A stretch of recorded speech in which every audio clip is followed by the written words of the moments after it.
l'épreuve du baccalauréat depuis l'année dernière. Dans l'Académie de Strasbourg, 10 candidats présentent cette option. L'épreuve orale avait lieu ce matin.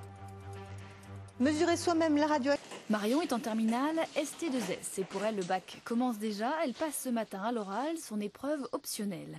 Elle vient choisir son document et se lance pour une demi-heure de préparation. Son épreuve, une langue vivante pas très courante, la langue des signes. J'ai décidé d'apprendre la langue des signes parce que je suis dans une section qui met le social et en même temps la santé et je me destinais à travailler avec des gens, donc il peut y avoir des sourds ou des malentendants et tout ça. Et je trouvais ça même intéressant de savoir pour moi-même parce que c'est toujours un plus.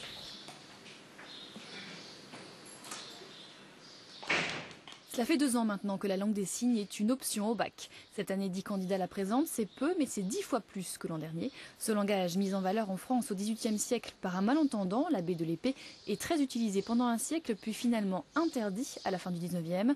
On estime alors que les sourds doivent s'intégrer à la société. Cela fait une trentaine d'années maintenant que la langue des signes est peu à peu réhabilitée. On est parvenu, au bout de 30 ans de combat et de, disons-le, de militantisme, on est parvenu à ce que cette langue puisse être reconnue officiellement et retrouver droit de séjour dans les salles de classe. Alors c'est une véritable conquête, on ne peut que s'en réjouir.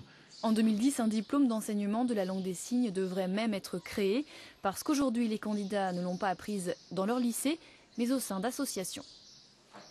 Ce matin a débuté la 4e campagne de distribution de capsules d'iode, une distribution qui concerne les populations vivant dans un rayon de 10 km autour de la centrale de Fessenheim.